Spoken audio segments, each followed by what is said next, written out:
Bonjour chers toutes, chers tous, que les bénédictions soient.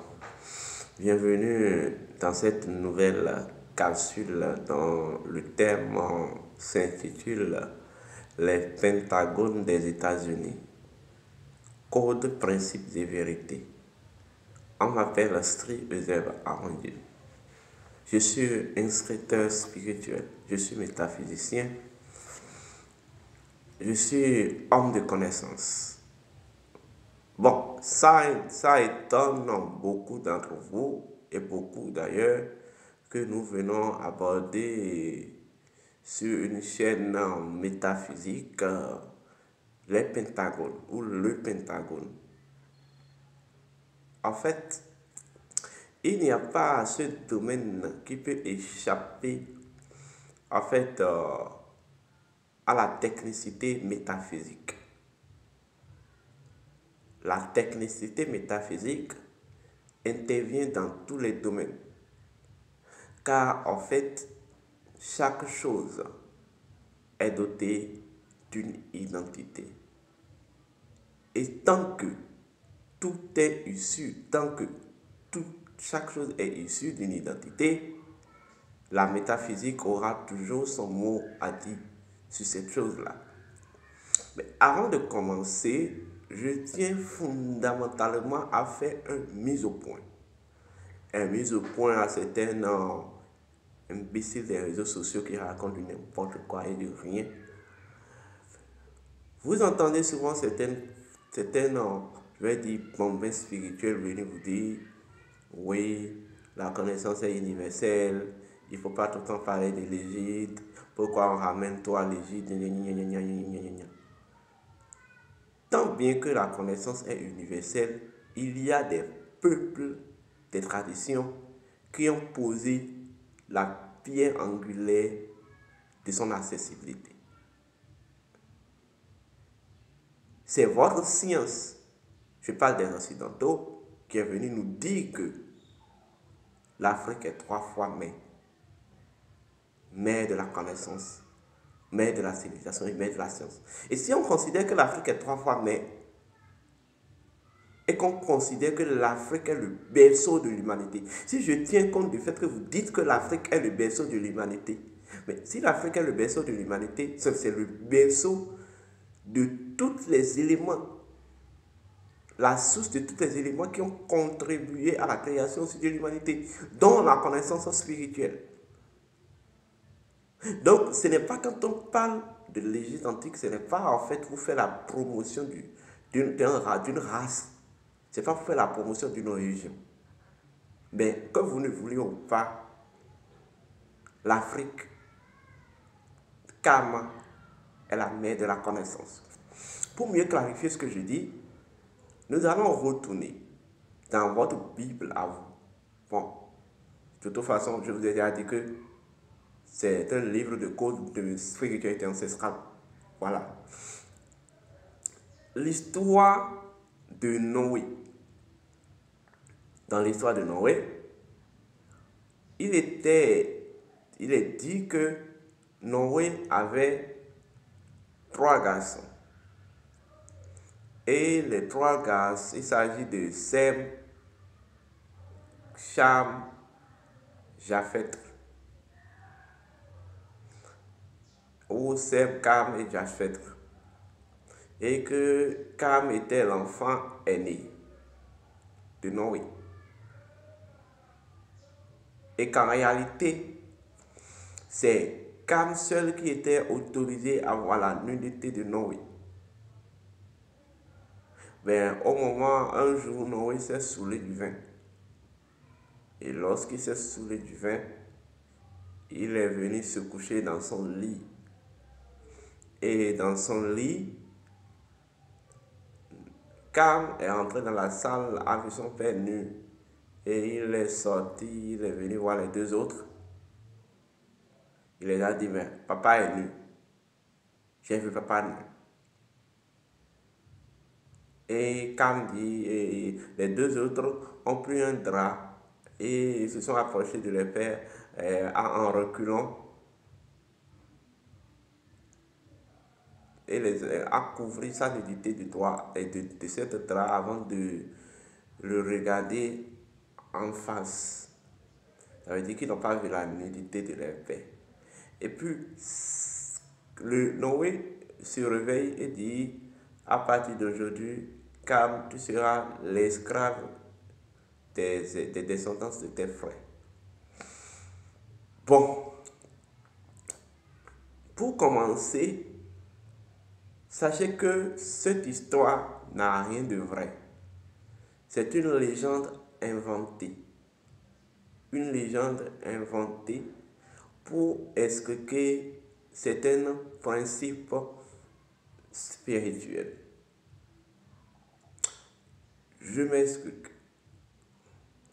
Lorsqu'on parle de Noé, Noé symbolise ce que je vais appeler la vérité, mais la vérité universelle. Comprenez? La nudité de Noé symbolise le principe de la pure vérité, c'est-à-dire la vérité dans sa pureté. Noé qui se saoule du vin. Noé qui se saoule du vin. Le vin symbolise la connaissance. L'action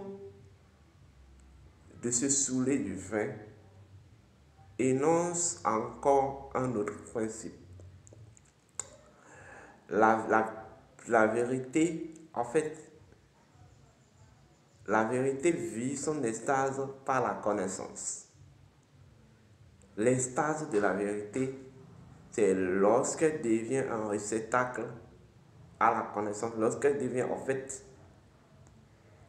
je vais dire, un statut, vous voyez, fonctionnel, un statut, je vais même dire, actif, vous voyez, à la connaissance.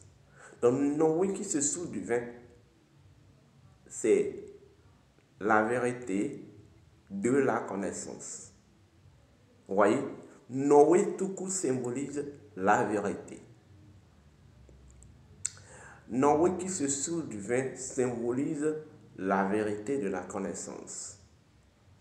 Et Noé qui s'est saoulé du vin et qui s'est vu nu symbolise maintenant la pure vérité dans la connaissance ou de la connaissance.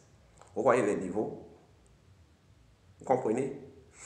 Maintenant, les trois enfants de Noé symbolisent les trois courants d'énergie humaine.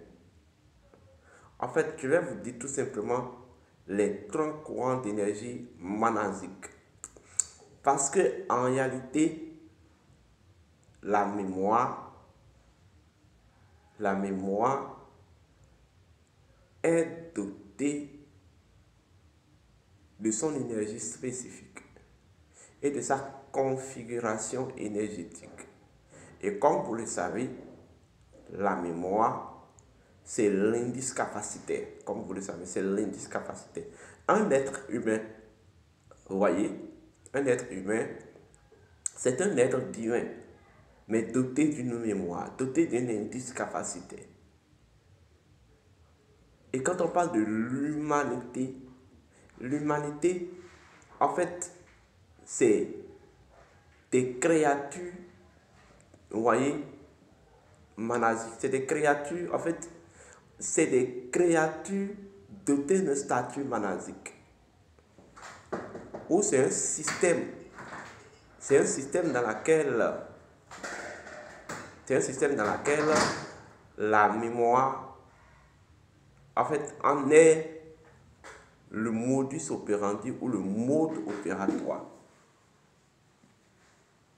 Et ça, si vous me comprenez. Donc, lorsque on parle tout simplement de la mémoire, il y a deux formes de mémoire. Il y a ce que je vais appeler la mémoire spécifique à une chose, mais il y a aussi la mémoire universelle. C'est vrai que la mémoire, les mémoires spécifiques à chaque être ou à chaque créature ne sont que, en fait, issues de la mémoire universelle. Vous comprenez?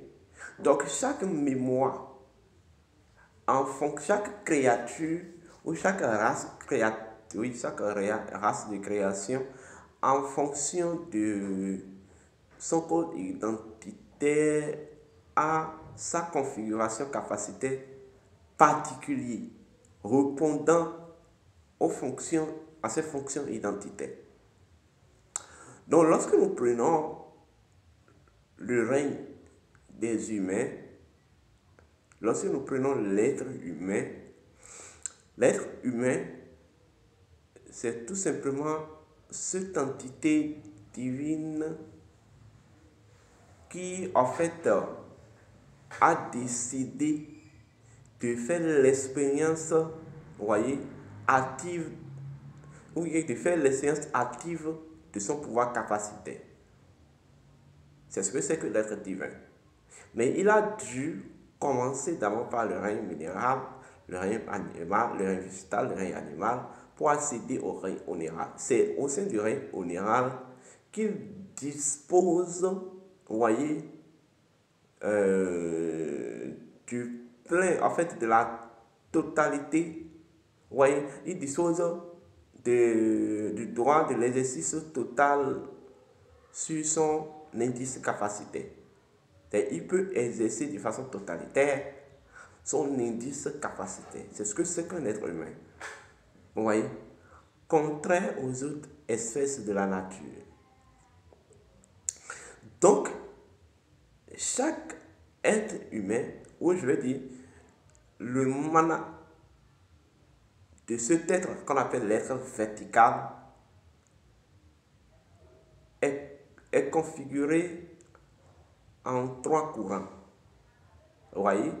Donc, les 3 enfants de Noé, premier niveau de conscience, symbolisent les 3 courants ou les 3 configurations énergétiques de la mémoire ou en fait de l'être humain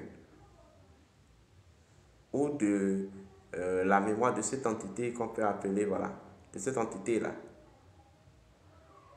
C'est nos 3 configurations énergétiques, ces 3 configurations énergétiques de notre mémoire. Et en fait,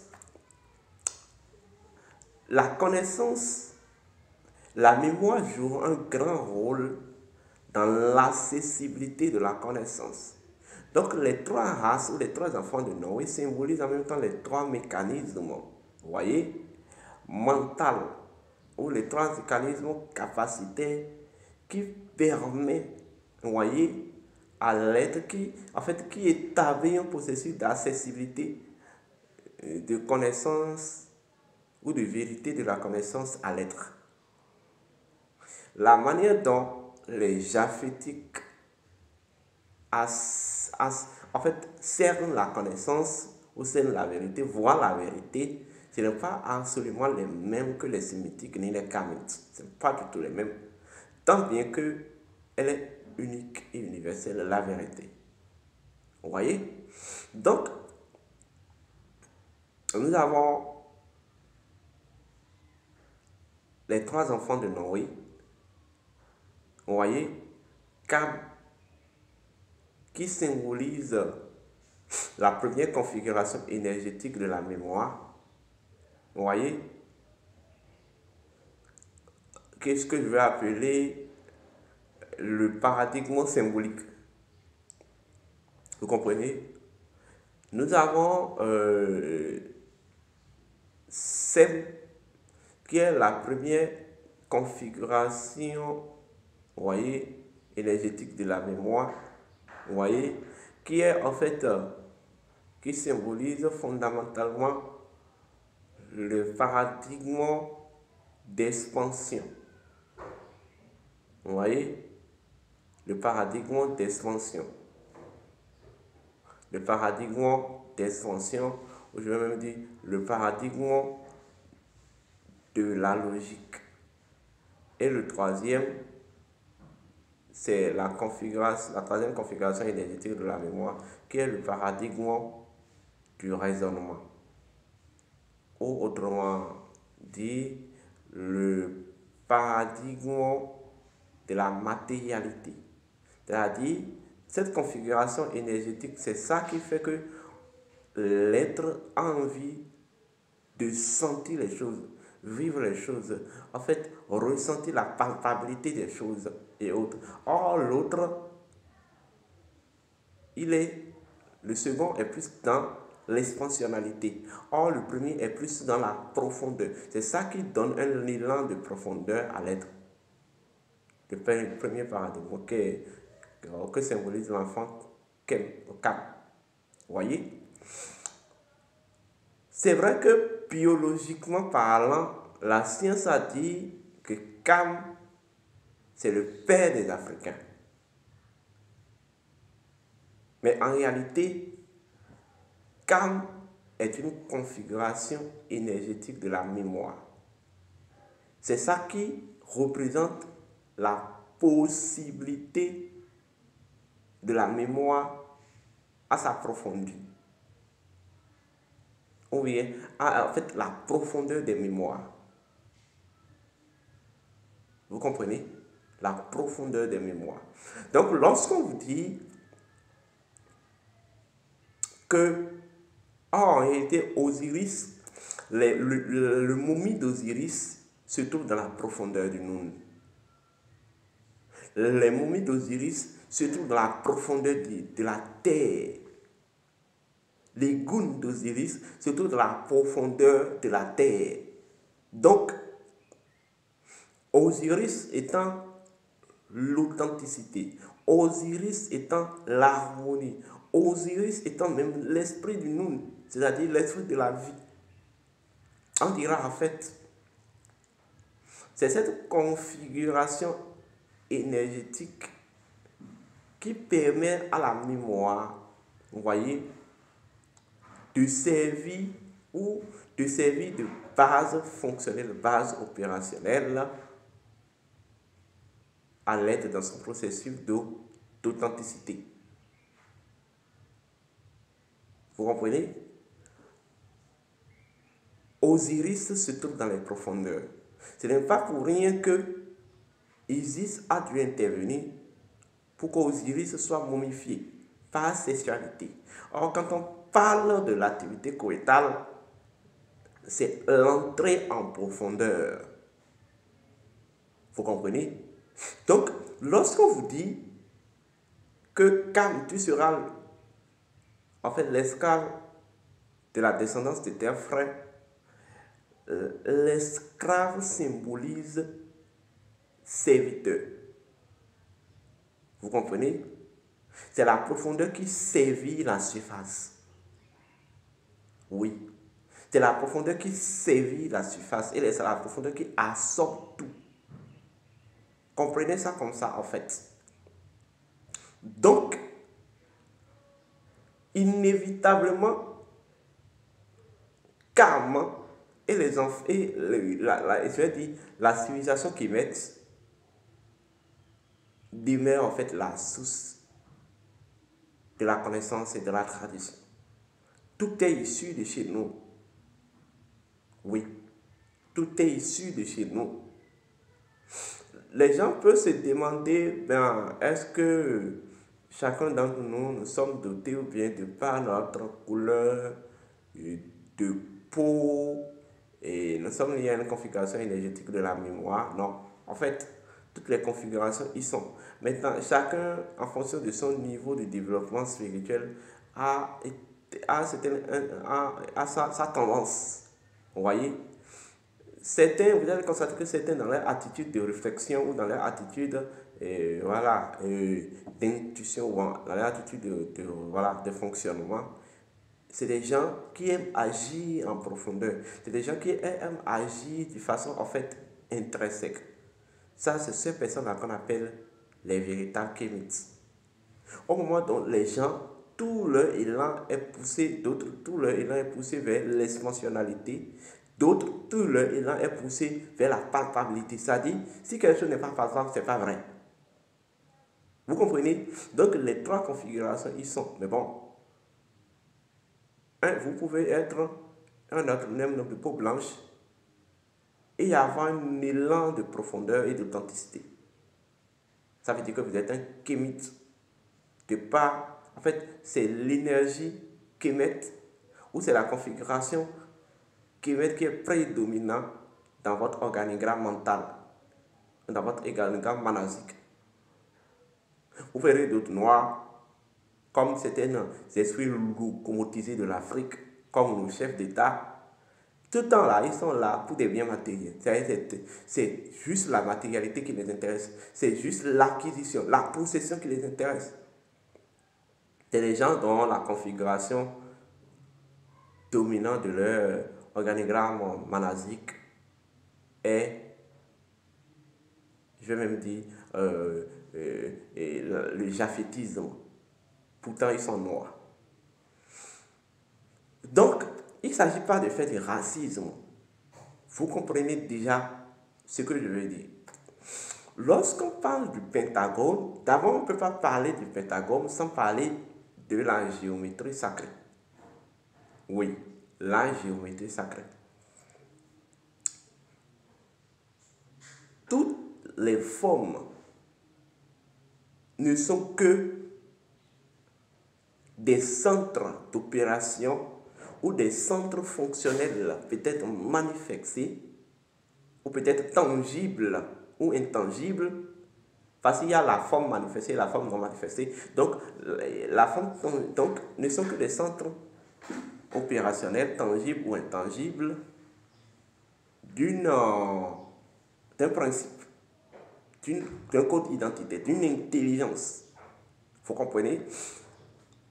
En Afrique, lorsque vous prenez une forme, la forme ne peut pas être sans son essence.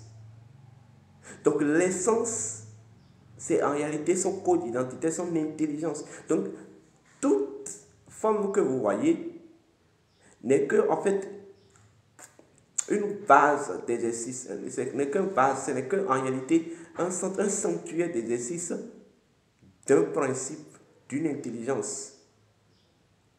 Donc lorsque vous prenez une géométrie,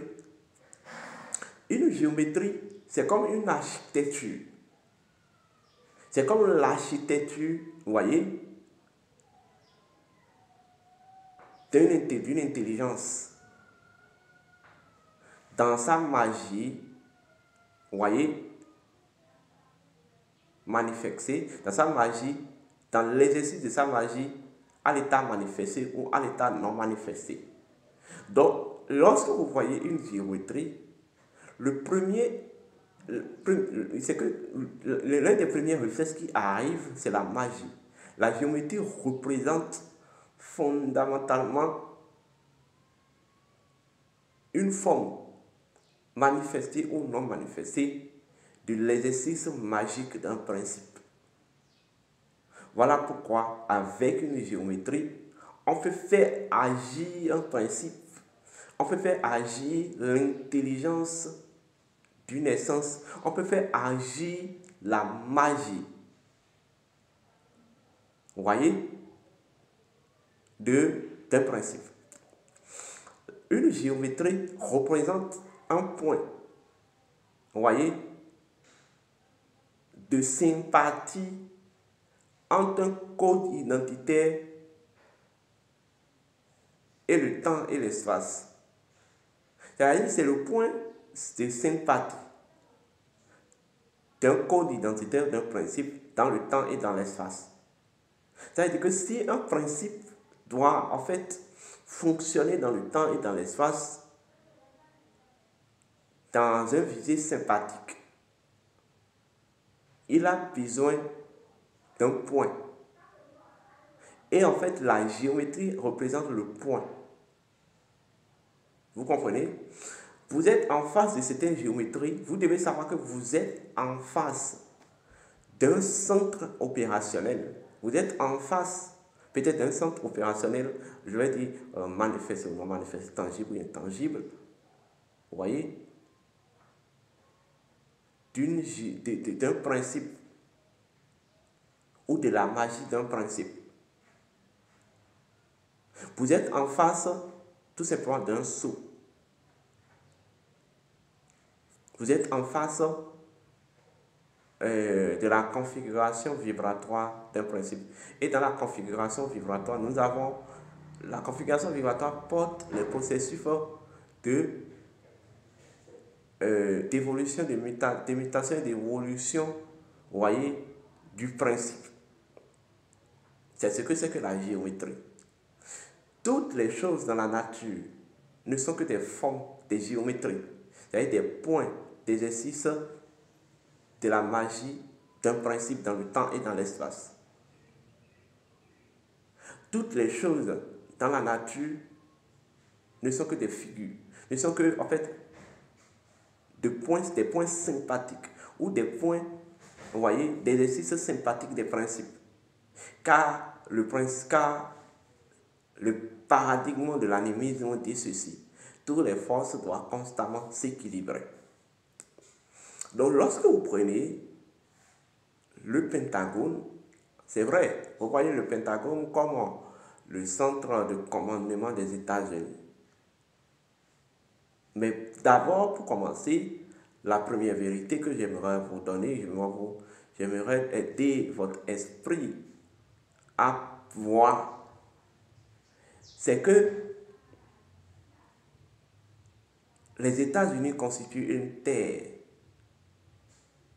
Et c'est le principe, le code d'identité de la terre, c'est que c'est un point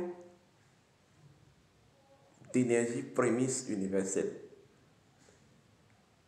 Les États-Unis sont un point d'énergie prémisse universelle. Vous comprenez? Maintenant, les États-Unis, en tant que point d'énergie prémisse, représentent un certain courant synthétique d'énergie souterraine et céleste. Voilà pourquoi vous allez voir qu'à travers les drapeaux, vous voyez le rouge et le blanc. C'est sur notre planète Terre, c'est un espace dans lequel les énergies souterraines et terrestres et célestes, vous voyez, interagissent de façon synthétique, ou en fait s'unifient en une seule grande énergétique, qui va représenter maintenant, et je vais dire, le point prémisse ou bien le pilier prémisse de notre monde. Le portail, l'un des portails essentiels de notre monde. Vous voyez? Donc, la forme, vous voyez, vibratoire que cet esprit, cette énergie tellurique, je vais dire, cette énergie identitaire a, c'est ça le Pentagone. Parce que lorsque vous prenez tous les dieux, toutes les divinités, tous les principes sont disposés de leur géométrie. Ceux qui ont fait l'animisme avancé savent de quoi je parle. Tous les principes disposent de leur géométrie. Gardez ça. Donc, lorsque je prends les États-Unis en tant qu'un code identitaire tellurique. Lorsque je prends les États-Unis en tant qu'un courant synthétique d'énergie souterraine et céleste, lorsque je prends les États-Unis dans le code identitaire en tant qu'une grande énergétique, vous voyez, des vibrations cosmiques, c'est tellurique.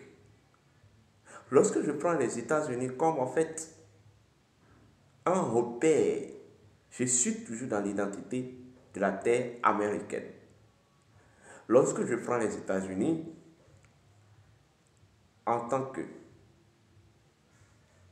je vais dire, un repère de l'équilibre espace-temps des énergies cosmotelluriques de notre monde ou du monde physique. Ils ne sont pas les seuls. Hein. Voilà. La géométrie associée à ce principe, la géométrie que dispose ce principe, la forme, ou en fait le point d'exercice magique de ce principe-là, c'est tout simplement le Pentagone. Donc les gens n'ont pas dû construire le Pentagone pour rien, c'est parce que à la création des États-Unis, les anciens qui ont construit les États-Unis en tant que nation, ils ont consulté l'oracle. Et ils ont demandé à l'oracle de les révéler. Le principe premier de cette terre-là. L'oracle les a révélé ce principe premier. Et comme c'était des énergéticiens qui ont appris leur connaissance de l'Égypte antique, ils ont compris que le principe premier, vous voyez, de je vais dire, la géométrie, la forme, vous voyez, de ce principe est le pentagone. Parce que, en fait, le pentagone, c'est tout simplement la pyramide décomposée. La pyramide décomposée en une forme dont chaque point, chaque sommet, vous voyez, peut relier, vous voyez, le règne céleste au règne souterrain. Lorsque vous prenez un pentagone, vous la tournez, ça a 5 sommets. Je ne parle pas suivez-moi d'abord. Ça a 5 sommets. Tournez un sommet vers le ciel. Vous allez constater qu'il y aura un autre sommet qui sera lié directement pointé dans la terre. Et vice versa, quand vous tournez toutes les formes, vous aurez toujours les mêmes choses. Vous voyez? Donc, c'est pour dire quoi? C'est une terre normalement dont la mission était en fait d'unifier le monde et de converger les pôles du monde. Vous comprenez? C'était ça leur objectif. C'était en fait ce qui était instruit dans en fait je vais dire, leur lumière identitaire. Vous voyez? Donc, le pentagone n'est que la forme intangible, et donc je vais dire la forme intangible de l'énergie identitaire des États-Unis, de cette terre-là. Maintenant, lorsque je rentre dans la spiritualité ancestrale, c'est quoi fondamentalement le pentagone? Prenez une pyramide. Vous allez constater que une pyramide a un œil, le pyramidion, et des autres formes, où a en fait des faces latéraux et une base positionnée à la tête. Mais en fait, selon les études, selon en fait les observations en termes sur le plan énergétique de la pyramide, au cœur du pyramide, à l'intérieur du pyramide, vous allez voir un œil, vous allez voir en fait une croix qu'on appelle la croix de vie, qui soutient en quelque sorte la pyramidion. Vous comprenez?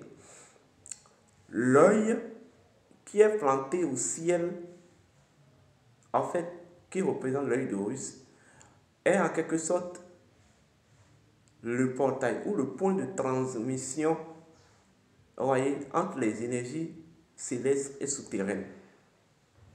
Premier niveau de conscience. L'œil est totalement dans le néant. Et lorsque nous voyons la position de l'œil, on dit que cet œil est dans le monde astral.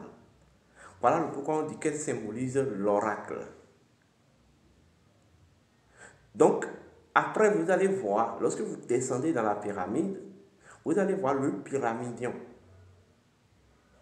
Le pyramidion, c'est-à-dire une forme, c'est l'espace qui sépare l'œil, à l'intérieur du pyramidion, l'œil du sommet de l'anneau de la croix.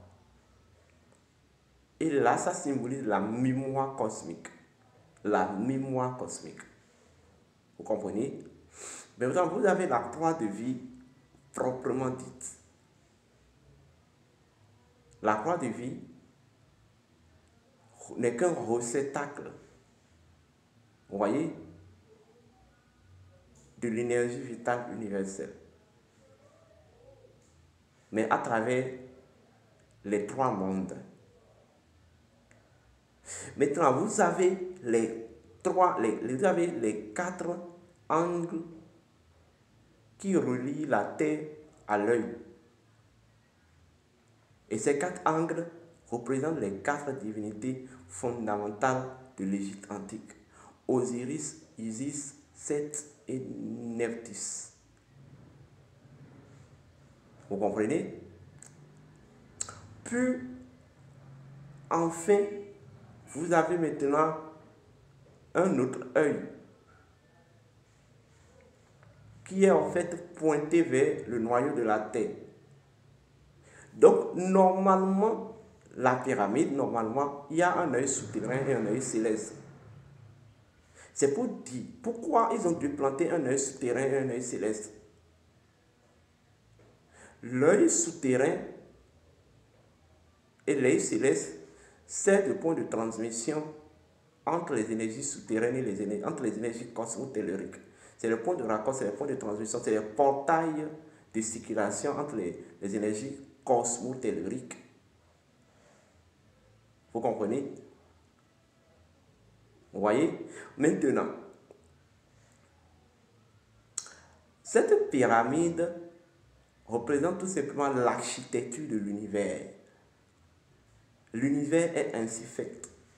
Donc, l'univers, dans son architecture, en fait, Osiris, Isis, Seth et Nephthys constituent les quatre divinités de base de l'Égypte, de l'univers. Les quatre divinités dont leur convergence a donné l'univers dans lequel nous sommes. Donc, en fait, le pentagone, donc en fait, d'abord, lorsque vous voyez quelque part, on construit une pyramide quelque part, sachez qu'en fait, il y a une forte activité tellurique là. Donc, il faut créer un réceptacle qui doit en fait lier l'énergie, qui doit lier maintenant, qui doit lier la transmission, vous voyez, des courants d'énergie. C'est le rôle de la pyramide en fait. Vous voyez? Maintenant, la forme contraposée de la pyramide, c'est ça en fait le pentagone. Mais en fait, chaque terre, en fonction de son énergie identitaire, trouve le monument qu'il faut, normalement. Les anciens amérindiens initiés qui ont dû créer les États-Unis d'Amérique, après avoir consulté et après avoir découvert l'identité tellurique, l'identité de cette terre, ils ont trouvé que sur cette terre-là, il y a un fort courant, il y a une forte activité de courant d'énergie, mais qui impacte le monde. Donc il faut créer en quelque sorte un monument, un réceptacle pour équilibrer en fait, cette activité de courant d'énergie là. Mais en fait, ce monument doit être en harmonie avec l'identité, avec leur énergie identitaire, avec leur, en fait, code identitaire tellurique. Vous comprenez? Quand vous voyez le pentagone en face de vous, sachez que vous voyez une forme de pyramide renversée. Mais une forme de pyramide, en fait, décomposée. Parce qu'en réalité, quand on parle du pentagone, cela retourne, c'est la géométrie du 5, du nombre 5. Mais en fait, le nombre 5, en numérosophie, si on va faire un peu de la numérosophie, le nombre 5, tout simplement, représente l'expression de la voix divine. Le nombre 5 représente le dynamisme de toute chose. Donc, vous comprenez pourquoi les États-Unis sont pour l'instant la tête du monde. Parce que leur terre dispose, je vais dire, de ce droit qui fait de lui un point dynamique de notre monde. Vous voyez? Mais en même temps, le pentagone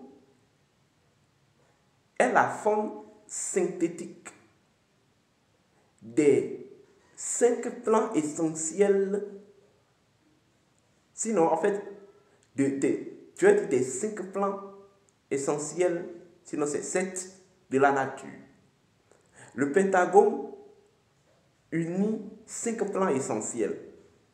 Nous avons le plan physique, le plan double éthérique, le plan astral, le plan ancestral, le plan man-ancestral. Donc, le pentagone des États-Unis, c'est un centre de commandement, vous voyez, de la Terre. Mais, dans les 5 mondes qui interagissent de façon constante, le monde physique, le monde double éthérique, le monde astral, le monde causal et le monde mental. C'est ça la vérité. Et c'est ce que je viens de vous révéler. Une décision qui est prise au Pentagone n'est pas prise uniquement pour la périphérie de notre planète. Mais cela est simultanément active et prise. C'est parce que c'est simultanément actif et cette décision est simultanément prise et active dans les 4 autres mondes. Parce qu'en réalité, le Pentagone des États-Unis symbolise tout simplement le pouvoir J, le pouvoir du 5e dimension ou la 5e dimension. Vous voyez? C'est un point magique du monde en réalité. Tant que les pentagones seront toujours là, ils auront quoi qu'on dise un impact sur le monde. Tout se déroule, tout se décide dans la en termes de géo mondial là. Mais sur 5 plans différents. Au moins, les locomotiviers africains, vous vous réunissez dans une salle, vous prenez des décisions bizarres qui ne répondent à aucune loi naturelle de notre identité. Et voilà, bêtement, vous commencez par imposer ça à vos peuples. Les gars, là, quand ils se réunissent là-bas, les décisions qu'ils prennent là, c'est prise dans le monde mental, prise et active dans le monde mental, causal, astral, double éthérique avant d'être physique. C'est ça la vérité, c'est ce que je vais vous révéler.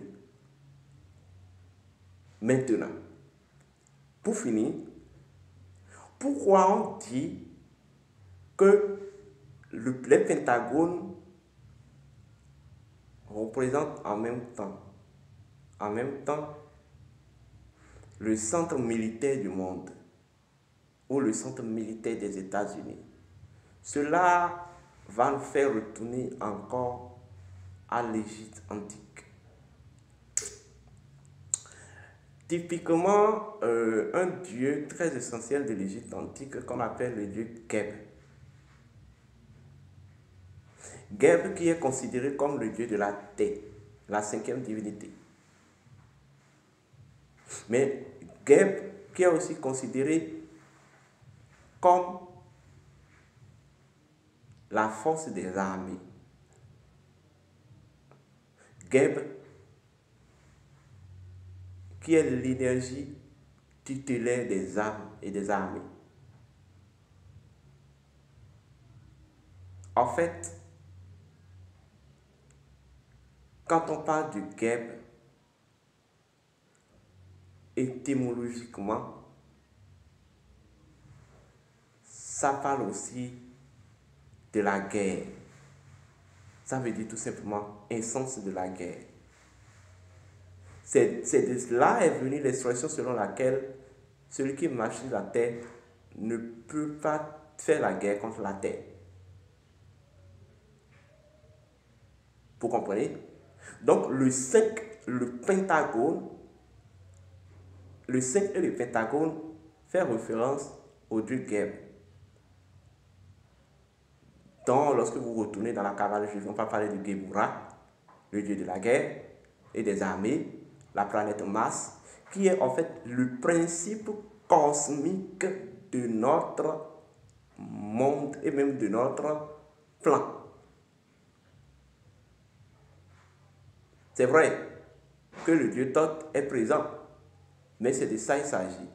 Voilà pourquoi, pendant longtemps, le Pentagone a demeuré le centre des commandements militaires du monde. C'est de ça il s'agit. Au moins, eux, ils sont venus vous dépouiller de vos connaissances en Égypte. Et ils en ont fait quelque chose avec pour leur développement. Au moins, donc, vous restez ici à jouer au con, à jouer en fait aux nègres de maison, aux esclaves de maison, aux nègres de salon.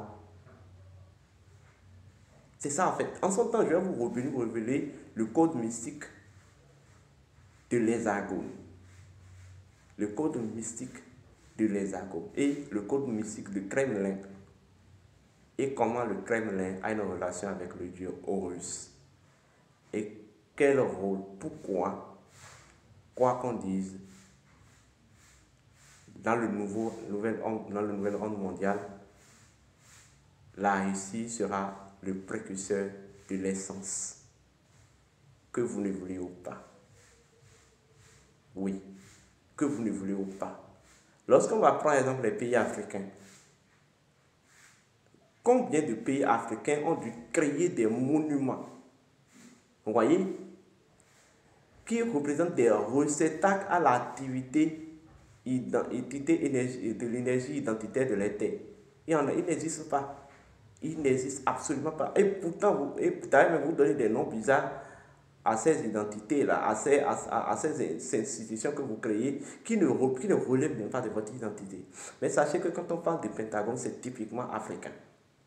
C'est typiquement africain. C'est la pyramide décomposée. Et je vous ai expliqué ce que c'est que la pyramide. Donc quand vous êtes en face de ça, sachez que ces occidentaux-là, même s'il faut voler, il faut voler pour mieux faire avec. Ils sont venus prendre vos connaissances et voilà ce qu'ils en ont fait. Bien, j'ai dit ce que je peux vous dire, ce que je suis autorisé à dire. Portez-vous bien avec Otep.